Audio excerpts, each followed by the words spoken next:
Live from New York, this is WIUR Radio. Oh, yeah. There we go. Whoa.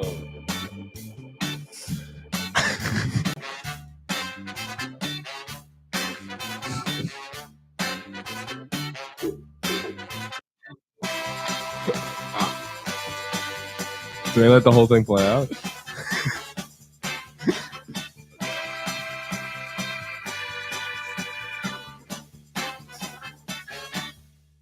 We start with a tribute to the ball knowers. Good afternoon, ladies and gentlemen, and welcome to the Woodlawn Station alongside Colin McGee and Dominic Noto. I'm Chris Gambino, and baseball season has just begun, and there's a lot to talk about, specifically with the Yankees.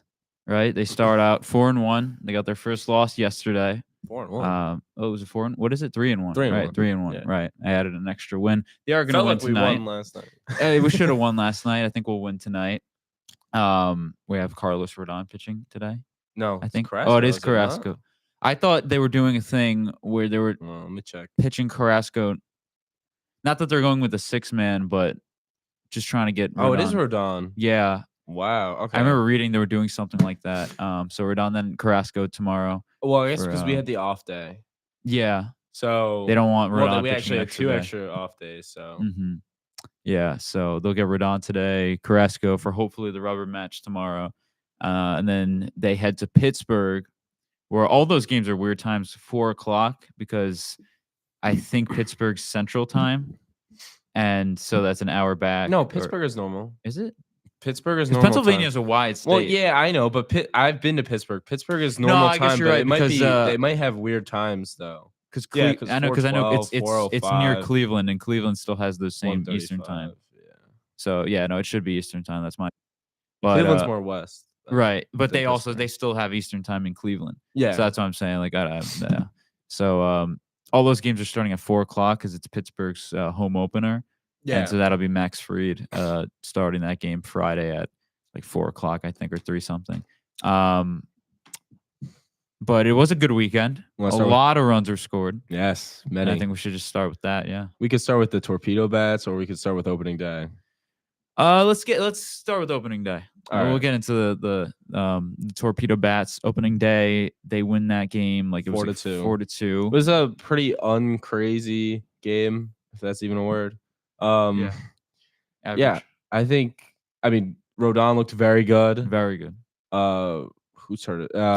Freddie Peralta. Yeah, Freddie was Peralta doing had well. them kind of quiet for most of the game.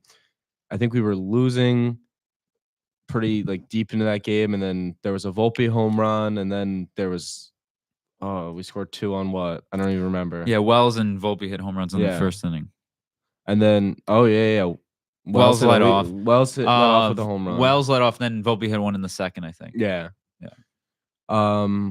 So we were leading. it was an an all around solid win until Devin Williams came in, and then it got a little bit shaky. Yeah, a little bit shaky. I mean, it might have been 4-3, might not have been 4-2. You might be right. But it was shaky. Devin Williams' his first appearance with the Yankees didn't look too hot. I mean, he didn't look awful. I mean, his changeup looked pretty good. Just wasn't locating it. His fastball looked very hittable. Yeah.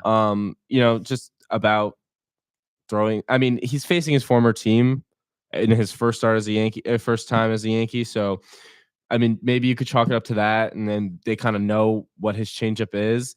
But again, it wasn't really like what you would want to see, but it was, he toughed it out. He got through it. He fought through it. So, I mean, it was pretty good. Yeah. Overall win. The stress levels definitely got pretty high at the end of that game unnecessarily, but they did pull out the win. Austin Wells actually did have the first home run of the regular season, if you don't count the games in Japan. Yeah. It was Korea. Yeah, no. I think Devin will be fine. I think it's just Oh, early yeah. in the season. First appearance, maybe opening day jitters. I think he'll be okay. He is on the paternity list right now, so he didn't get the opportunity to pitch yesterday, which we could have needed him for. But obviously, up to way more important things. And congratulations to him for welcoming a child into their family. But when he comes back, that's going to be him and Luke Weaver are going to be a lethal duo in the back end of the bullpen. Yeah. I mean, now I'm thinking about it now. Luke Weaver didn't pitch yesterday, No. which kind of So is interesting. I mean, I guess we can jump to yesterday because that's fresh in our heads, and that Yeah. was kind of the more. There's more things I to think go the torpedo through. bats are more Saturday and Sunday. Yeah. So, You know, I didn't really understand why you would put Tim Hill in to face Alec Thomas for a lefty matchup. I understand what he was trying to do was to get Alec Thomas, and then he was going to get, I think it was like Alec Thomas, I think was hitting 8, and then it was like 8, 9, and then he was going to get back to 1 with Corbin Carroll. So you would have the lefty in for Corbin Carroll. Because if you don't know, that's the 3, you can only have like the pitcher through 3 guys in the order. But I mean, Corbin Carroll had hit a home run earlier that night. But I don't know. You could probably go to someone. I think there was a better option in the bullpen. You just had Fernando Cruz shut them down for 2 innings straight on his nasty splitter. He looked absolutely amazing yesterday. Actually, had like 5 strikeouts, 4 strikeouts, something ridiculous like that. So he was very good. But yeah, I mean, Tim Hill comes in. He looks a little bit shaky. He lets up a double to Randall Grichuk. I mean, granted, that was a really bad matchup for him. Randall Grichuk is a righty who mashes lefties and is very good against the Yankees. yeah. I mean, I'm shocked that ball didn't go out. It was just not. It was not the. I mean, we can nitpick here, but then to follow it up with Mark Leiter Jr. Yeah.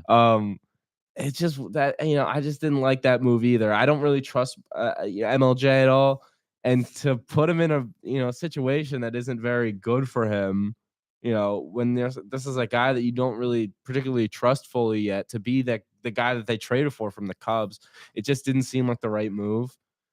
Again, you could nitpick every move that he made, but overall, it's not really on Boone. It's more just the failure of the bullpen failed us last night. And then obviously he loads the bases, and then Eugenio Suarez hits a absolute bomb of a grand slam to left field. So I mean, Yeah. not much you can do there. Just a guy swinging a hot bat. So I mean, who knows if that would have been stopped if you had Luke Weaver in or anyone else. So I mean, at this point, it is what it is. First tough loss of the season, first heartbreaker of the season. I mean, they can't all be winners. So it is what it is. Yeah, no, totally. Yeah, it is what it is. This is not a loss we're going to be looking back on, I don't think. I mean, I think early in the season it's just kind of trying to find your flow as a team. And I think, and I guess we could maybe talk more about Saturday and Sunday now and talk more about those torpedo bats, because the fact that the Yankees were scoring as many runs as they did on Saturday and Sunday, we don't usually see that, right? Usually it takes until like mid-April or May for the Yankees, when the weather gets warmer, for their bats to really awaken. Usually these early season games are always so low scoring and they always struggle to start the year. And we're talking, about this team. Are they going to make the playoffs? Are they going to have a chance to be competitive? And then they end up by the time May comes around, then they start to find their rhythm. Yeah. It's the second game of the season. They scored 20 runs. So it feels, we're seeing good things from this team. We saw good offense yesterday. Dominguez with the home run, Volpe with another home run. He's been fantastic. The pitching overall has been very good. Will Warren was very good yesterday. Ben Rice also had a home run late in that Rice. game against AJ Puck. Yeah. So I mean, he's looked very good as well. I just, that was my breakout pick, so I gotta give him some love. Yeah, no, totally. And again, like later on in the season, there will be better pitchers pitching in those situations. So there's nothing really to worry about there.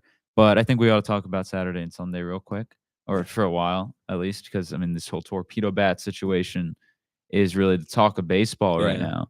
I think people are blowing it out of proportion, if you ask me. Yeah, no, absolutely. I don't think it's that big of a deal. It's a very cool find by the Yankees analytics department, and I forget his name, but he's with the Marlins now. The assistant coach that discovered this as an idea. Apparently, the Yankees were using these last year.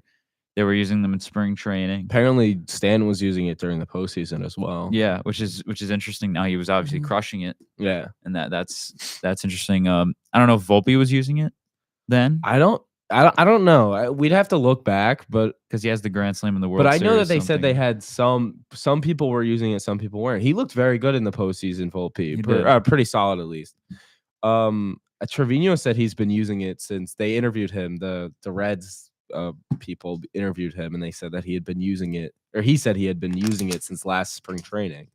So I mean, it's been around. I know I've seen it. I think Bellinger had something similar to it last year, or maybe it's new, but he has a very interesting bat. He doesn't have a traditional torpedo. He has more of like he has less of a rounded like end on his bat, like that the end of his bat, like where the end of his barrel ends. It's more like square than it is like circle. If that makes any sense, it's kind of rounded. They have to be rounded, but it's not like it's obviously not square, but it's rounded edges. And it's just to avoid. I think he was hitting the ball off the end of the bat a lot. He was struggling with those pitches. And they were turning into outs. So instead of them being outs now, they're going to be like fouled away, like weaker contact away. So I think that's what the idea is. But ultimately, the whole point of the torpedo barrel, I mean, it's really not that crazy. It's just moving the barrel in a little bit, redistributing the weight, and it's a little bit wider of a barrel than a normal bat is. Um, at the end of the day, I don't think it's anything ridiculous. I know David Portnoy was crying about it on Twitter, posting his baseball highlights, which was actually the most absurd thing I've ever. I also saw a tweet from him that said, "Oh, if I didn't mess up my shoulder, I would have been a pro or something like that." I don't know if that was a joke. I don't know what that I think it was. But I mean, it's just like his like whole discourse on it was ridiculous. No, I heard it too. Yeah. But it's just I mean, it's widely available. Anyone can use it. It's not like it's some anything close to what the Astros were doing during their sign stealing scandal. You know, it is perfectly legitimate. It's just a slight like modification to the bat. People have been modifying their bats. The players have been modifying their bats for years. You know, this is not the first time. We have I don't know who in particular uses it, but there's certain players that have a bigger like not bat knob to use counterweight so that the bat is a little bit lighter. I mean, there's plenty of modifications. None of that has been illegal. MLB Yankees didn't just show up on spring, the first day of the season where using different bats than anyone else and the MLB didn't know about it. This has been approved. This has been a bat that MLB has known about. They've been around. Anyone saying that it's cheating is just upset that the Yankees used it. And really the whole reason why everyone thinks it's cheating, the people who don't know, the people that have been conned into thinking that it's cheating, by the way, they're seeing the Yankees put up 20 runs in a game that, I mean, quite frankly, it wasn't pitched very well. The Brewers pitching in that game wasn't very good. It's not like they just dismantled the best pitching in the league. It was, no offense, Colin, but it was Nestor Cortez throwing, sub, like, I don't even think he was reaching like 92 on his fastball. He was like 89. It was so. I mean, the matchup was already very favorable for the Yankees. So I mean, the fact that they put up that many runs that early is a little bit, I guess, jarring to some people, but it really wasn't that ridiculous. It was, I mean, obviously it's wild. Anytime you see 20 runs scored in a box score for a baseball game, it's crazy and it catches your eye. But I don't think it's as crazy as people are making it out to be. I was waiting to talk about Nestor Cortez. Yes, you can talk about Nestor Cortez. He let up 3 home runs in 3 pitches. So yeah, take it away. Not the best showing from Nestor. I mean, then again, of course, that was almost an historic day for the Yankees offense with the 9 home runs. I still can't believe that he came back to Yankee Stadium like that. Yeah. 3 pitches, 3 home runs, especially when you give up one to 38-year-old Paul Goldschmidt, who's leading off. Yes, I'm still pushing my anti-Paul Goldschmidt narrative on this show. I will continue to do so. A good series. Yeah, but 38 years old, first baseman. Ben Rice should be starting at first base. Anyway, besides that, going over to the torpedo bats, I do have to say, I think that as long as Major League Baseball does not outlaw it, it's not cheating, it's not illegal.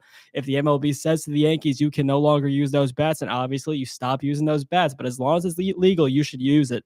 But I think the one quote that really took my interest was when Aaron Boone said that like other teams can use the torpedo bats. However, we still have the advantage because of our analytics department. The argument that Aaron Boone and the Yankees are trying to make is that their guys have been researching this for so long. They know exactly where each hitter excels at the most when they hit the barrel of their bat. So the argument is that a bunch of other teams could use it. Maybe you'll even start seeing torpedo bats become a big trend in little league, college level. But the argument is that the Yankees do have the edge because of their analytics guys, and they know where Jazz Chisholm hits the ball the most. They know where Anthony Volpe hits the ball the most off his bat. So we'll see if that really does play out. We saw other players in the league. Ryan Jeffers on the Twins was starting to do it, and I'm sure it's going to spread even more. The Braves took orders for torpedo bats. But we'll see if Aaron Boone's right. We'll see if the Yankees. I mean, we talked so much about. Actually, we've really talked a lot of smack about the Yankees analytics department for a very long time. We feel like that a lot of these decisions that are made we don't agree with, and they just kind of they have a weird thing with their analytics department. But if the Yankees analytics department actually is right here, they could have this real advantage. But I guess we really just have to wait and see. Totally. I think we all talk about though, just how silly the amount of like flack the Yankees are getting from like non-Yankee fans for doing this. You got people saying they're cheating. You have Trevor McGill saying that it's the Yankees, so they'll get away with it, like we're cheating again. Yeah, because like if the White Sox came up with this first, do you think anyone's saying anything? No, they're not. I'll bring up another example. Remember the Tampa Bay Rays came up with that idea of the opener a couple years ago? Yeah. Now, I remember it was a player, Zach Kozar on the Angels, saying how much he hated it. But again, it was a strategy. The Rays, the small market team, their analytics department came up with this idea. They don't really do it too much anymore. It's not really a big thing. It has. Really. But occasionally does get used. You'll see it occasionally. In a spot start. And it was a smart little idea. Did it change the game? No. Did it? But listen, the Rays started it. Next, it was the A's. The Oakland A's did it a couple times. They had like Corey Guerin pitching one inning, or it was the Liam Hendricks who started the wild card, and then they brought in the Guardians did it Mengden as well against us. Yeah, they did a bullpen game. They did that, and it worked for them in the playoffs in the division series against Detroit in Game 5. And then we even did it a little bit. The Yankees, we did in 2019, and they started in 2018. The end of that season, they tried it. So it's just being creative, using your analytics to your advantage. This is something the Dodgers do it against us too. The opener, they did. Game, they did have a bullpen game. It's still around a little. No, bit. It's not a bit as bad as it was, or not as crazy as it was. Yeah, no, it's around a bit. It is. The Rays were doing it like 2 times like a pass through the rotation. It was crazy. Yeah. So again, people thought it was game changing. This is something we'll probably forget about in a few weeks. I mean, if I'm being completely honest. Listen, if you want, like, I've heard some people stupid enough to say that this is, cheating, trying to bring up the steroid era in baseball. This isn't even anywhere close to that, obviously. Go talk to Jerickson Profar about that one. Oh yeah, listen, he's suspended for 80 games. What I will say though, but he didn't take anything intentionally, guys. Yeah, he was just. They always say that he was just working out with the Tatis family for a while. Fernando Tatis Sr. has a very aggressive training regimen, I guess. It worked well on Fernando Tatis as well, didn't it? Yeah. It's already a big addition the Braves had it that they're losing for a couple of months now. Yeah. So that's big for them. They're 0-6 too.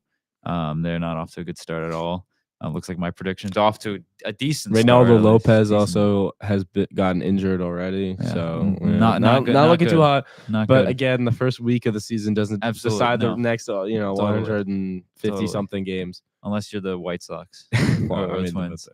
The White Sox and Twins are cooked. Yeah. But I do want to talk about, there's been some chatter about there possibly being juice balls again, because I think more important than the torpedo bats has been across the league, offense is up more than any other year, even with the juice balls in past years.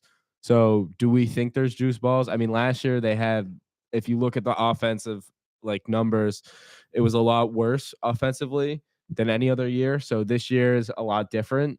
I think it was like I'd have to pull up the tweet that I saw, but it's actually crazy how much more offense we've been seeing. I wouldn't not be even shocked. just with the Yankees. Yeah, no, I wouldn't be shocked. I mean, I know the Padres right now, they're playing Cleveland. They've been scoring quite a bit.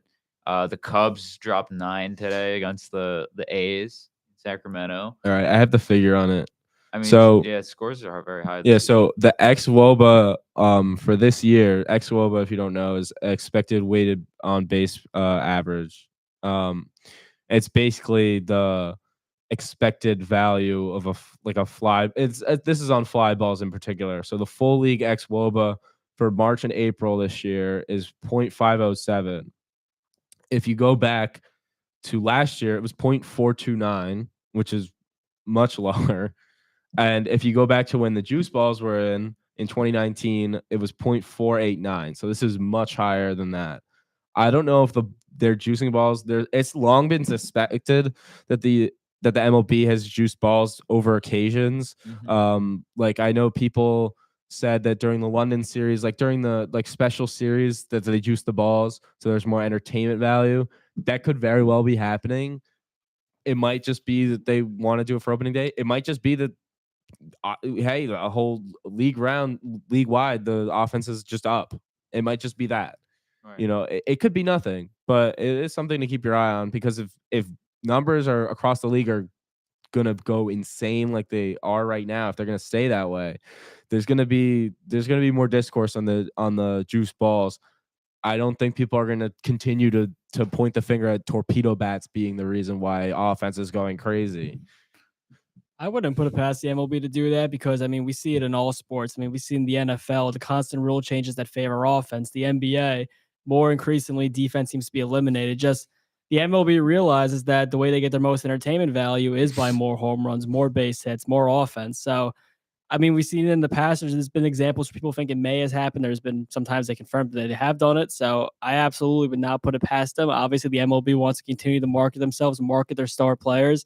And I think that just in general, the MLB is better to market itself if Aaron Judge is hitting 2 home runs a night rather than just great pitching performances. Because yeah, if you're a fan of baseball, fan of the game, you love to see the pitchers go out there and do their thing.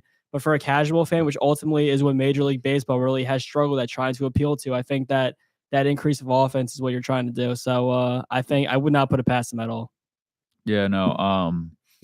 I mean, this is like the side of baseball I don't like to dabble into, because you never know. You really Oh never yeah, know. no, it's speculative, but yeah, something. No, it to is. think about. It is something. It is. It's an interesting point. I feel like, because you talk about 2019, and like you look at Gleyber Torres hitting almost 40 that year, Yeah. almost 40 home runs, and then Brett Gardner almost hitting 30. And it's like, and Max Kepler on the Twins, because that Twins team won 100 games, and they broke the home run record. Yeah, that year. exactly. Which I think still stands, if I'm not mistaken. I'm pretty sure. Yeah, which is if we didn't insane. break it, yeah, I don't think we did.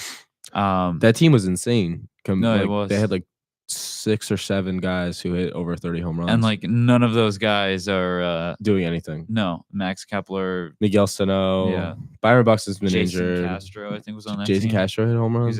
He was on that team. He was a. I'm gonna look him up right now. I Who haven't else thought was- about this player in a while. But that team, like the reason I bring them up, that Jorge was Polanco. right. Yeah, no, the reason I bring that up, that was the year of the juiced ball, right? That was when everyone. Jason Castro had 13 home runs, but he was a catcher. That was the year of the juice ball. That's when everyone was talking about Nelson it. Cruz. Right. And so all these guys, I mean, Nelson Cruz is a different story. Oh, yeah. He's Nelson Cruz, but for the most part, none of these guys, Twins, Yankees, have done anything since that year. And so it's like you never know you don't know what's real or what's not. And so I think we'll wait and see what we're seeing, how the Yankees do. If Jazz Chisholm is going to become the superstar that we're seeing him become in front of our very eyes, that's going to be huge for this team. Yeah. Because we were talking about this the other day, it was yesterday, that this Yankee lineup, even though last year had Juan Soto, how amazing that was, this lineup feels deeper.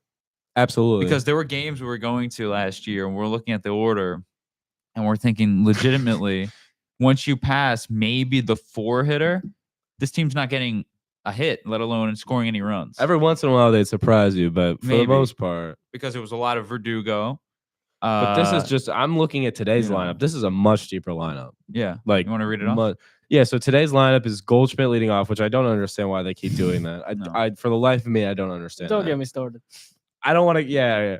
But then we have Bellinger at the 2, Judge at the 3, Chisholm at the 4, Volpe at the 5, Wells 6, Dominguez 7. I want to talk about Dominguez a little bit later as well. Mm-hmm. And then we have Rice batting 8th and Cabrera batting 9th. there's a few things that I would change about this lineup, but Yeah. overall, these are the right guys. I think Cabrera at third. I think if you're platooning, I think Cabrera can't be. It has to be a platoon with a righty. It should not be Pablo Reyes. It should be No. Oswald Peraza. I Right. don't know why the Yankees decided that Pablo Reyes is something that they need to hold on to. No. Pablo Reyes is not a major league player. He He's has a no future on bench- this team. He has no future, but he'll be on the team for another month. Yeah. Now, what I want to say about Dominguez, they keep pulling him late in games to put in Trent Grisham for defense. I understand that he has shoddy defense. I do understand that.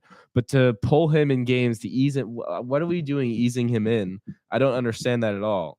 It doesn't make any sense to me. I think you got these are the games where you have to give him those reps. Yeah. He needs to get those time. He needs to get that experience. I don't understand why you pull him in the 7th inning. And now I have to sit and watch Trent Grisham come up because in a close game, because the Yankees bullpen blew a lead, and now it's Trent Grisham batting instead of Jason Dominguez, who's a much better hitter. It doesn't make any sense. I don't understand why they insist on doing that. I will say though, I think Jazz Chisholm's my leadoff hitter. That's what I would do if I were the Yankees. The one reason that Jazz isn't leading off, because I do like that idea, it's just Jazz is like his on base percentage is so low that it's kind of hard to justify him leading off. But how do you justify Paul Goldschmidt?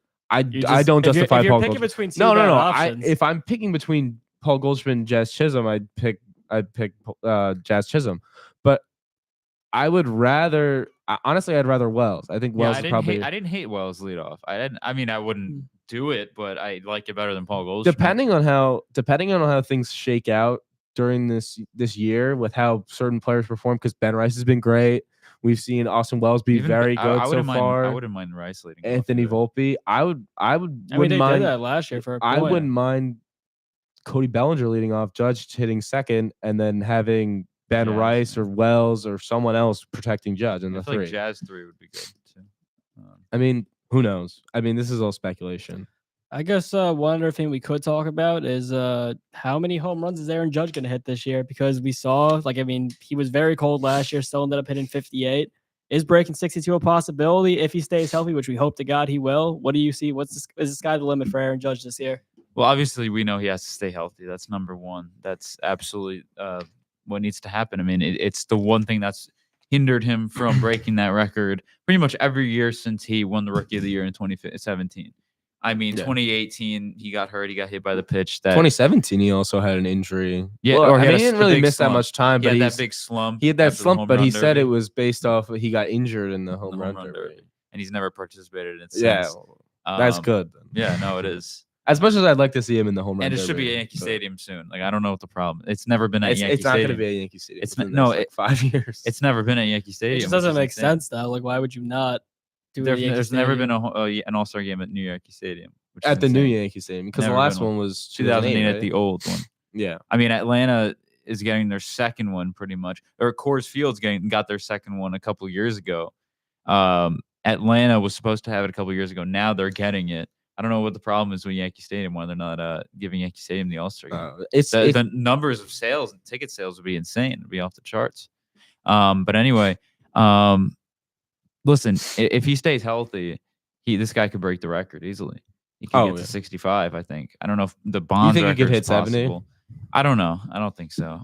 I mean, I don't know if that's humanly possible. It's like reaching to that is like you need a level of durability that does not exist without performance enhancing drugs. You could work out with the Fernando Tatis family. Yeah, Jerks and Profar, throwing Aaron Judge on that. But 65, I think definitely is attainable if he stays healthy, stays strong throughout the whole year, stays hot. I mean, he always looks amazing. Hopefully, he sticks with it this year. Hopefully he sees it through. I feel like last year at the end he just kind of lost it and he didn't get it. He didn't get to 60 again. It's definitely 60 seems always attainable with Aaron Judge. I mean, you saw 2023 when he did get injured. He still, I mean, I think he was on pace for 60 still. Yeah, no, he was still on pace to blow it out of the water. I mean, this is just the kind of hitter that he is, the caliber of player that he is. As long as he stays healthy, that's the one thing. As long as he stays healthy, he's a big guy, so there's you have to be careful with him. But hopefully he's losing a step. I think in the outfield a little bit more. He's not as young as he was, but that's not really the important thing. We're more concerned about the bat. Really, that's where his value is.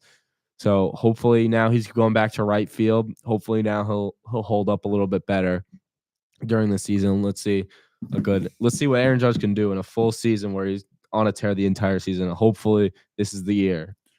Right. And there aren't many players that you can do that for, right? Say as long as they stay healthy. Quite literally, that is it with Aaron Judge. At the rate he had some runs, it's almost boring to keep talking about him, but that's what he needs to do. I mean, he's a superstar. Did you see ESPN ranking him as the 4th best player? I saw that. That was ridiculous. Now, how do you justify that? Who did they rank Shohei, over him? Soto, and who? Shohei? No, it wasn't Soto. Soto was No, 9. Soto It was did not. It was Bobby Witt, and I forget the other player. Was Mookie Betts rated above him? It may have been Mookie Betts. That's absolutely absurd to put Yeah, Mookie that Betts is- above Aaron Judge. That's Like that was rage incredible. bait. That was definitely rage bait. That's incredible. But like, it's literally MLB right now. The top. It's Judge and Shohei Ohtani 1A 1B. Then there's a big gap, and then there's Bobby Witt. Okay, so I'll read off the top 10. I'll actually go back from 10 first. So This was a very interesting list. number 10 was Screwball. Number 9, Zach Wheeler. Number 8, Juan Soto. Number 7, Yordan Alvarez. 6 is Jose Ramirez. 5, Paul Skeens. 4, Judge. 3 is Mookie Betts. 2 is Bobby Witt. 1, Shohei. I just don't understand how you can justify putting Mookie Betts 3. There's so many things wrong with that list. Mookie Betts is not even. Mookie Betts listen. is like maybe the 5. There's or no 4. world where I don't think there's a world where Zach Wheeler is better than Tarek Skubal. Oh yeah, no. I also don't think Zach Wheeler deserves to be right next to Juan Soto in any category whatsoever. I mean that's ridiculous. Carlos Rodon cracked the top 100. He's number 85. That's fun. fair. Paul Skeens, I love Paul Skeens. I think he's by the end of this year, you could definitely make. I don't an think argument. he is the best. He is not pitcher in definitely base. not the 5th. He's definitely Not not the the 5th fifth best best player in player. baseball. Yeah. He's definitely not the best pitcher in baseball. For reference, the cutoff, Kodai Senga was number 100. Kodai Senga I don't was know how you also put it. like what I is mean, there I to guess go I guess off it's of one fine. I season? guess it's fine. I mean, Because if you're putting Carlos Rodon in the Anthony top, Volpe within the top is 100, 84. oh, that's Wow. ridiculous. That yeah. is actually the most He's absurd thing. 11 spots higher than I- Bellinger. Bellinger's 95. wow. That's okay. So that's wrong. But I love Anthony Volpe more than anyone else. Jersey kid. I mean, how can I not love Anthony Volpe? Italian, but he is not a top 100 baseball player. Player in Major No, League I Baseball. don't know. You and just can't I don't know why justify we're that. giving this brand any more publicity. Jazz is ESPN does 74. not know ball. ESPN Um, does not know ball. Oh my god. This is quite literally one of the stupidest lists I've ever seen. Yeah, I'm just waiting to see if there's another Yankee in this list. I saw Jazz at 74, but think Paul Goldschmidt's on there. oh, Garrett I Cole hope on not. there. Devin Williams is 54. Garrett don't Cole know. better be on there unless would they count him? the injury doesn't count. Yeah, they might do that. We'll Max see. Fried. I haven't seen him. How do you not put Max Fried above Kodai Senga? Yeah, no, he's gonna be Carlos there's no way. Rodon. It's not looking good. Max Fried, who looked, I think, very good in his first start. No, he that's got close. he Max Fried is number 27. Okay. All right. He got a top 30 player in baseball. I don't think, Max Fried's line isn't very, it's not the hottest line for a starting pitcher, not what you want to see. But bad though. listen, he looked very good. He's a ground ball pitcher. This is what I'm saying. This is why they need a third baseman. a defensive meltdown in And there too. Pablo Reyes he doesn't know how to throw the ball from third and can barely pick the He ball. had at 2 third. errors. They had 5 errors on that game. So his defense obviously did him no favors, and he should have went not the distance, but he should have at least got a quality start. 6 innings, 3 earned runs. He looked very good. I think that was the most errors they had in a game since 2018 they said, or Which is something, insane. something ridiculous. Yeah. Now luckily I they mean, scored 20 runs, The, but the problem is that if Max Fried is going to be your guy, you cannot be making mistakes like that in the field. and this is who he's this going to is be. this is the same thing that kind of happened with Marcus Stroman, where Marcus Stroman's a soft contact type of pitcher. He pitches to soft contact. If the infield is not going to tighten it up and field those balls, then I mean this is the problem that you're gonna run into every single time. And Milwaukee was Ma- not hitting the ball hard. No, they were not. So he he's was not doing his- getting hit. he's He doing was his not getting job. hit hard. I mean, he made an error. Pablo Reyes made an error. there was a play at first, I think, where Jazz they made an error completely just too. missed it. Well, no, then there was also they didn't cover first. They had the same thing that happened in the World Series happen again. You know, it's just like we can't be doing this every year. Like you guys got like Anthony Volpe is a Gold Glove winning shortstop. You have to be. You cannot be like falling apart in moments like this. No. Jazz Chisholm's too talented to not be able to make those plays. Paul Goldschmidt's too old to be messing up those plays. And Pablo Reyes shouldn't even be on the field. He should not be on a major league field. I hate Pablo Reyes. He should not be in a major league field. You want to talk about errors? How about that one that Naylor made last night? Oh my god, yeah, That's that was brutal. ridiculous. No, luckily, his team backed him up, but that's one of those that's going to be in a compilation video at some point because again, you got to help your pitcher out. This is Corbin Burns in his first start. Very nonchalant of him. Welcome to Arizona. He's taking notes from you, Chris. No, how does he airmail That's what I that? said. Is he's acting nonchalant when you got to make a better.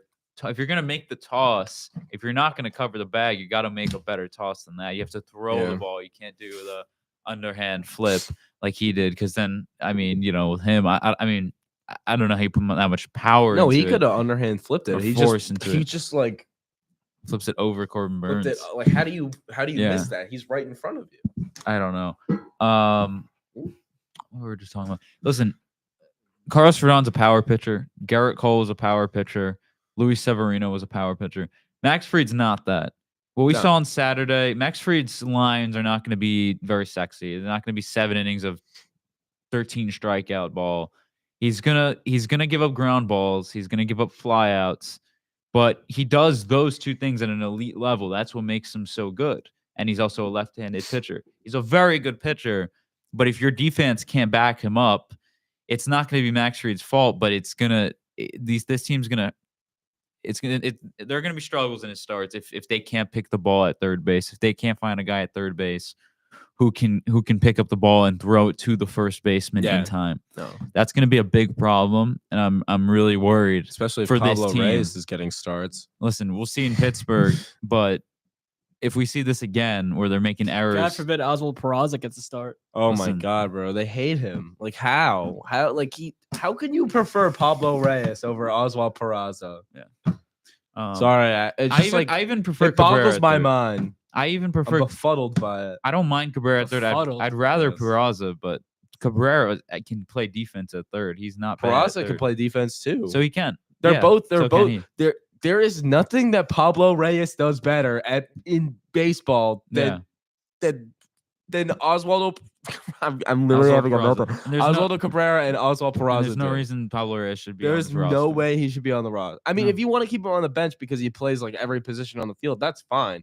Just why They may is as he well. They may as well in have any another game? pitcher on the roster. They may as well have another pitcher. Well, I mean, you can't because the You can't? max is 13. Oh, that's.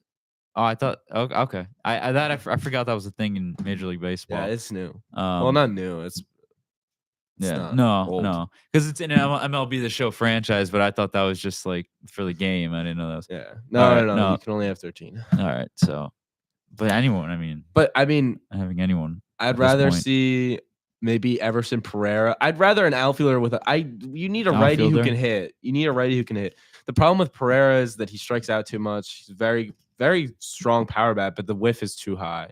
So you kind of run into the same problem that you ran into with Esteban Florial and Franchi Cordero. Yeah. So I mean, maybe not the best guy, but I mean, I'm sure there's a minor league infielder that you can find that's better than Pablo Reyes because Pablo Reyes is not your answer. You need a better right, you need a better righty bat. Like Pablo Reyes, you can sign someone who's better than this.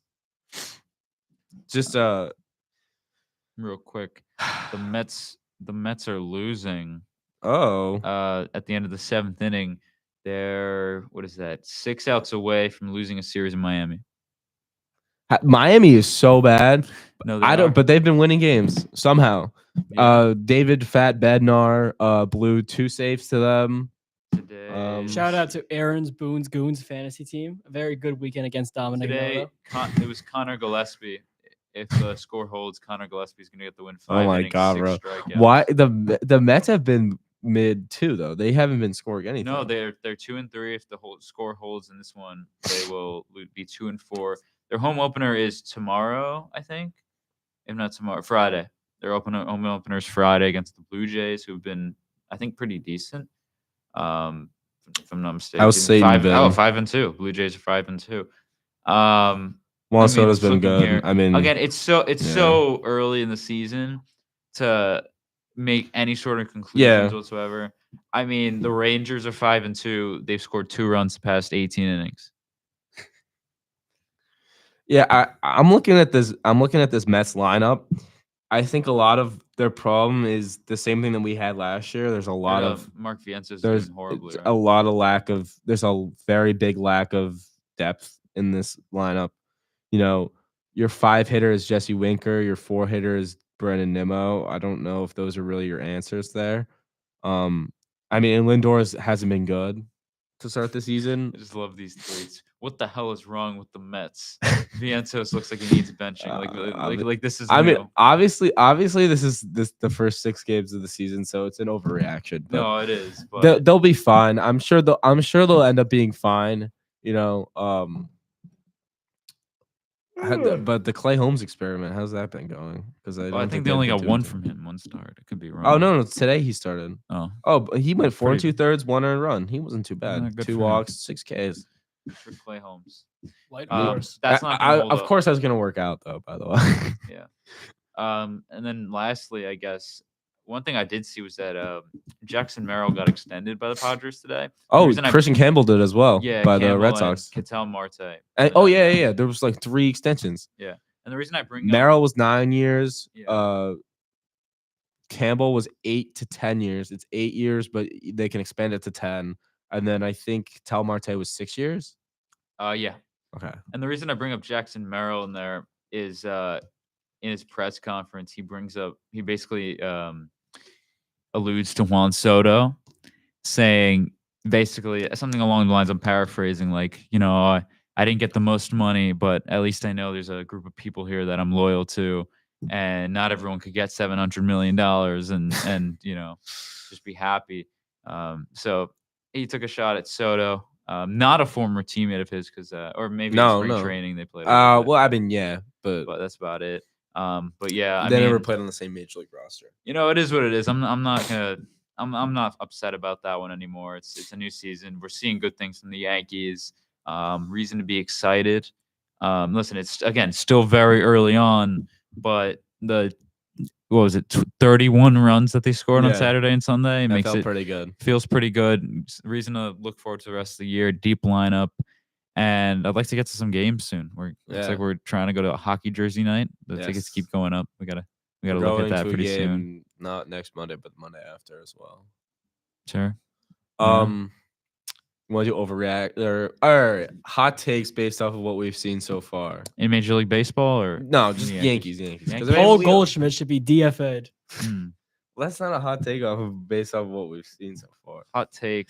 Based off what I've seen so far. That's just you being a hater.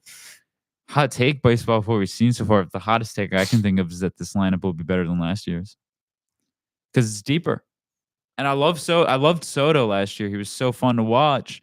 But again, there were so many games last year where this lineup, again, we're at the game. I think it was like that Marlins one we went to, and we referred to this lineup so much last year, the Black Hole Son of the Order, right? Referring to the song, right? The Soundgarden, that it's just like this dark hole in the lineup of just like 5-6 hitters at the bottom. It's not even the bottom of the order. It's anyone that's not Judge, Soto, or Volpe in the first couple weeks. Because you would have Trevino platooning with Wells, and then Wells, John Birdie at points in the season, or Oswaldo Cabrera, Anthony Rizzo, Verdugo, Verdugo, Grisham, Glaber at times, right? It's just it was just not a great lineup. No, not a good lineup at all, really. I mean, bottom of the order. It was really, earlier in the season, it was Glaber, Soto, Judge, and then Volpe was kind of hard. Yeah, to start the year, he was really hot. And then like the first 2 days, it was Cabrera. I remember everyone was overreacting there. Houston. But once you got to May, it was just Judge and Soto. Leveled off. So, listen, this lineup, these are at least 8 guys that I'm confident in, that going in each and every day that they have a chance to win. They went up Yeah. against a Cy Young winner yesterday, and they looked pretty good against Corbin Burns, They made albeit it him was work. his first start. They made him work, and the end of the order, did very well too. Yeah. Like, they were putting up runs. Like Jason Mingus hit a home run. Ben Rice hit a home run. I'm missing someone. Who else? Volpe hit a home Volpe. run. I mean, those are the guys that you want to see perform. You Yeah. know, So I think my hot take, is that I think Ben Rice is legit. I think Ben Rice is a 130 WRC plus player. I think that'd be he's big. I think he's the truth. All right, I got my one. Devin Williams should not be guaranteed the closer job. Luke Weaver should get opportunities to get saves as well. I don't even think that's a hot take either. I agree. Like I think there's the closer by committee. I think that's definitely something they should dabble into and look into because, again, you never know. I'm sure Devin Williams matches up better against certain hitters, and Luke Weaver matches up against other hitters. Like, Well, I mean, I know? think that's true, but whenever you trade for a guy who is, I mean, for all intents and purposes, he is probably the best reliever in baseball, Devin Williams. So I mean, it's just kind of hard to say that Luke Weaver is going to be your closer or going to be getting some save opportunities. I mean, I'm sure there will be nights where Luke Weaver gets a save. I don't think it's going to be very often. It's going to basically be Devin Williams' job to lose. And I mean, it's comforting to have those two guys. Like if Devin Williams doesn't work out, you have Luke Weaver. Obviously, that would be very upsetting to have traded for Devin Williams and then now to have to not be I closer. agree. I see what you mean, but the only thing I would say is like Clay Holmes still had a reason to be on the roster in the playoffs, even though he wasn't the closer. And so Devin Williams' stuff, his changeup. Let's say he doesn't really do it in the closer spot. There's no reason. I'm not saying you got to DFA him. No. But he could turn it. Again, this is all a worst case scenario. In Milwaukee, that's what he was. He was a setup guy, a hater. So Yeah. that's what he started off So as. he So could. it's I'm not saying like he has experience in both spots. He could do it. He could have. No matter what, if he struggles or if he's obviously an all-star, he has a role in this roster, especially if the team makes the playoffs well into October. So, they have options. So it's a good thing.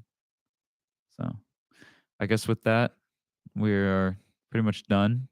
It's been an interesting week of baseball, but hopefully the Yankees keep it up and win this series against Arizona before they go on their road trip, which is Pittsburgh and then I think Cleveland.